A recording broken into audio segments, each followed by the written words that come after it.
श्रीमद्भागवत साप्ताहिक कथा के दशम स्कंद का 6वें दिन के उपाख्यान में अथ कौन नव तिमो अध्याय 89वां अध्याय भृगु द्वारा त्रिदेवों की परीक्षा तथा भगवान का मरे हुए ब्राह्मण बालक को वापस लाना। सुखदेव जी ने कहा, हे परीक्षित, सरस्वत्यास्तटे राजन्स्यं सत्मासत् वितर्कं संभूतेषु त्रस्देवेशिको महान। एक समय सरस्वती नदी के पावन तट पर यज्ञ प्रारंभ करने के लिए बड़े बड़े ऋषि मुनि आप एकत्र होकर के बैठे हुए थे। उन लोगों में अकस्मात अचानक एक संदेह उत्पन्न हुआ कि ब्रह्मा, शिव और विष्णु में सबसे बड़ा देव कौन है। इस संदेश की निवृत्ति के लिए ब्रह्मा के पुत्र भृगु जी को उनके पास भेजा। भगवान ने गीता में विभूति वर्णन में कहा है कि महर्षिणाम भृगुरहम गिराय चरम। गीता के 10वें अध्याय का 25वें श्लोक का सूक्त है। मैं महर्षियों में भृगु हूँ। भृगु जी भगवान की विभूति हैं, इसलिए ऋषियों ने उन्हें परीक्षा लेने के लिए नियुक्त किया। महर्षि भृगु सबसे पहले ब्रह्मा जी की सभा में गए। उन्होंने ब्रह्मा जी के धैर्य की परीक्षा लेने के लिए उन्हें नमस्कार किया और ना उनकी स्तुति किया और वहां जाकर के एक स्थान पर चुपचाप बैठ गए। यह देखकर ब्रह्मा जी को अपने भीतर विवेक बुद्धि से दबा दिया, माने क्रोधित हुए, अंदर ऊपर से बोल नहीं सके। उसके बाद भृगु जी कैलाश में गए। भगवान शंकर ने जब देखा कि हमारे भाई भृगु जी का आए हुए हैं, तो अपने भाई भृगु जी का प्रेम आलिंगन करने के लिए जैसे ही खड़े हुए, वैसे भृगु जी ने आलिंगन स्वीकार न करते हुए कहा, तुम लोक और वेद की मर्यादा का उल्लंघन करते हो, चित्त भस्म धारण किए रहते हो, अशुचि हो, अतः मेरा स्पर्श न करो। शोलम वद्यतम हंतुमोरेभ्यम तिग्धम लोचनम। भृगु जी की यह बात सुन करके भगवान शंकर क्रोध के मारे लाल हो गए, तिलमिला उठे और क्रोध में होकर के त्रिशूल लेकर के मारने के लिए भृगु जी को दौड़े। उसी समय माता सती जी ने उनके भगवान शंकर के चरणों में गिर करके उनका क्रोध शांत कर दिया। पतित्वं पादयो देवीं संतानामाशं तम गृहा। इसके बाद भृगु जी भगवान विष्णु के निवास स्थान वैकुंठ लोक में गए। उस समय भगवान विष्णु लक्ष्मी जी की गोद में अपना सिर रखकर लेटे हुए थे। शयनाम श्रिया उतंते पदम वक्षं ताड़यत। भृगु जी ने जाकर के भगवान विष्णु के वक्ष स्थल पर एक लात कसकर मारा। भक्त वत्सल भगवान विष्णु लक्ष्मी जी के साथ अपनी श्रिया के नीचे उतर कर खड़े हो गए और उन्हें सिर झुका करके प्रणाम किया और बोले, हे भगवान, आपका स्वागत है। हमने आपका शुभागमन नहीं जाना। इस आसन पर बैठकर कुछ क्षण विश्राम करें। मैं आपकी आगवानी न कर सका, मेरा अपराध क्षमा करें। अज्ञानतम आज्ञानताम तम संतुर्महर्तना प्रभो। हे महामुनि, मेरे कठोर हृदय में आघात से संभव है आपके सुकोमल चरणों में चोट आ गई होगी, क्योंकि कहकर गुरु जी के चरणों को भगवान ने अपने हाथों से सहलाने लगे। हे महर्षि, आपके चरणों का स्पर्श तीर्थों को भी तीर्थ बनाने वाला है। थोड़ा सा चरणों तक दे करके मुझे लोक सहित पवित्र कर दीजिए। भगवान विष्णु ने भृगु जी से ऐसा कह करके कहा, हे भगवान, आपके चरण कमलों के स्पर्श से मेरे सारे पाप धुल गए हैं। आज मैं लक्ष्मी का एकमात्र आश्रय हो गया हूँ। अब आपके चरण चिन्हों से चिन्हित मेरे वक्षस्थल पर लक्ष्मी सदा निवास करेंगी। वक्षस्तुम तुरुष्मे भूतम वश्च पादास्तः स। आज से मेरा पूरा नाम श्री वत्सल होगा। भगवान के अमृतमय मधुर वचन को सुनकर भृगु का हृदय गदगद हो गया, प्रसन्नता से भर गया। भृगु जी परम सुखी और तृप्त हो गए, नेत्र सजल हो गए, कंठ अवरुद्ध हो गया और चुप हो गए। भृगु जी ने भगवान विष्णु को प्रणाम किया तथा उनकी सराहना करते हुए ब्रह्मवादी ऋषियों के सत्संग में आए और उन्हें त्रिदेवों के यहाँ जो कुछ अनुभव हुआ था वह सब कथा कह सुनाया। सभी ऋषिगण भगवान की ऐसी सहनशीलता सुनकर आश्चर्यचकित हो गए। सूयाशम श्रद्ध विष्णुम यतम शांतिर्योभवम्। तब वह सब भगवान विष्णु को ही श्रेष्ठ मानने लगे, क्योंकि वह ही शांति और अभय के उद्गम स्थान भगवान में ही सर्वदा शांति थी। क्रोधादि का अभाव था, जिसमें मृत्यु भय भी समाप्त हो जाता है। विष्णु से ही चित्त को शुद्ध करने वाला यश प्राप्त होता है। भगवान की लीला शक्ति की प्रेरणा से ही ऋषियों के मन में ऐसा भाव उत्पन्न हुआ। भगवान शंकर तो वैष्णव नाम यथा शंभु के अनुसार उच्च कोट के वैष्णव है।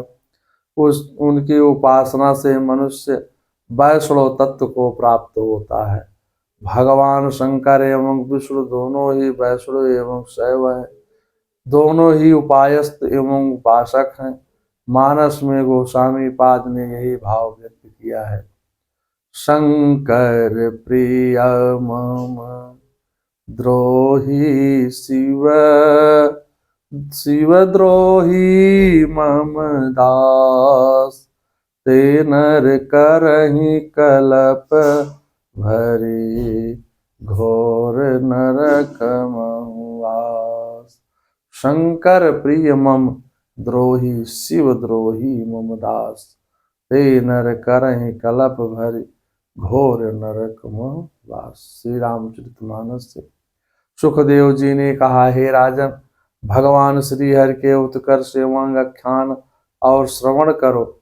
एकदा द्वारवस्तम तो विप्रपत्न्यम कुमार का जातमात्रो भुवम स्पृष्ट्वा मामारम किल भारता।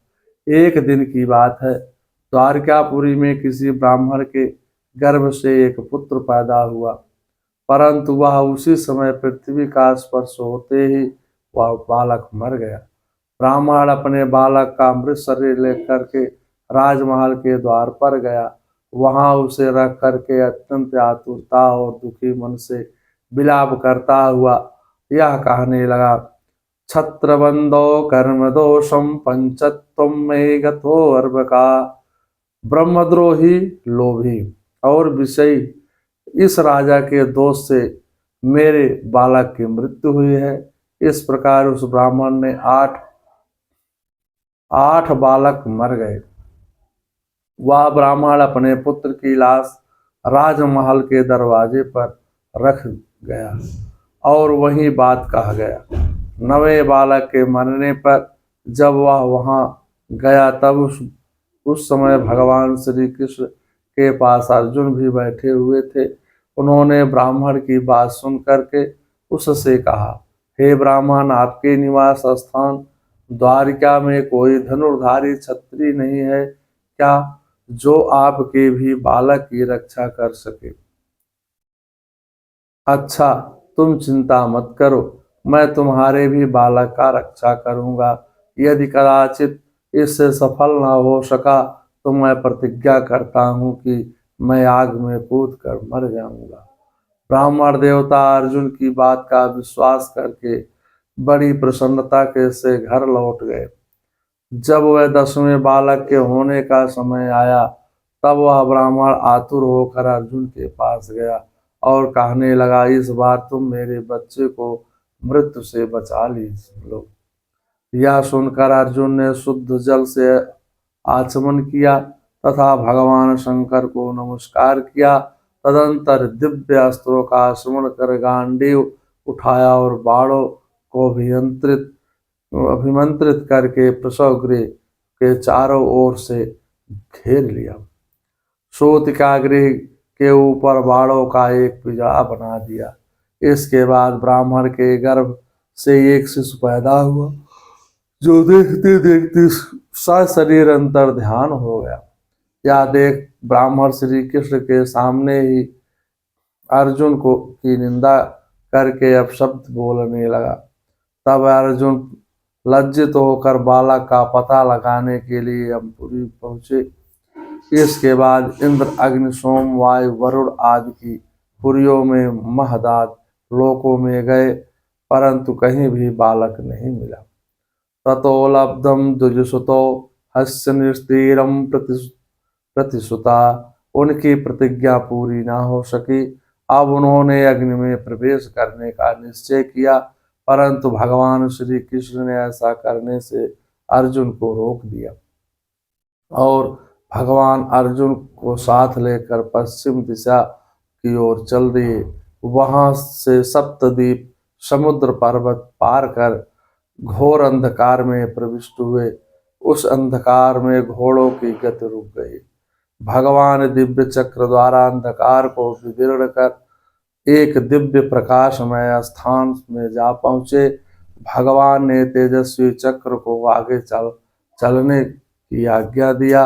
सहस्रादित संकाशम स्वाचक्रम प्राणिहोत पुरा। इसके बाद भगवान के दिव्य रथ ने जलराशि में प्रवेश किया। वहां उन्होंने दिव्य भवन में शेषशय्या पर विराजमान शेष जी को देखा। भगवान ने अर्जुन सहित प्रणाम किया। महाविष्णु ने कहा, हे श्री कृष्ण और हे अर्जुन, तुम दोनों को देखने के लिए ब्राह्मण के बालक अपने पास बुला लिए थे। तुम दोनों ने धर्म रक्षा के लिए अवतार धारण किया है। अब तुम पृथ्वी के भार रूप दैत्यों का संहार करके शीघ्र ही फिर से मेरे पास लौट आओ। महाविष्णु के आदेश से भगवान श्री कृष्ण ब्राह्मण के सभी बालकों को लेकर द्वारिका लौट आए। सभी आश्चर्यचकित हो गए। भगवान श्री कृष्ण ने ब्राह्मण को बुला करके उसे सभी बालक उसको दे दिए और भगवान विष्णु ने उस परम धाम को देख करके अर्जुन को आश्चर्य की सीमा ना रही। उन्होंने अनुभव किया कि यह सब श्री कृष्ण की कृपा का ही फल है। सुखदेव जी ने कहा, हे राजन, इस प्रकार भगवान श्री कृष्ण के पराक्रम और वैभवशाली अनंत चरित्र है। श्रद्धा से सुनने से सभी मनोरथ पूर्ण हो जाते हैं। श्रीमद् भागवत साप्ताहिक कथा के 10वें स्कंद का 89वां अध्याय। मंगलम भगवान विष्णु मंगलम गरुड़ात्मजा मंगलम पुंडरीकाक्षाय मंगलाय तनोहरि। सर्वांगल मांगल्ये शिवे श्रीवाद साधिके शरण्ये त्र्यंबके गौरी नारायणी नमस्तुते।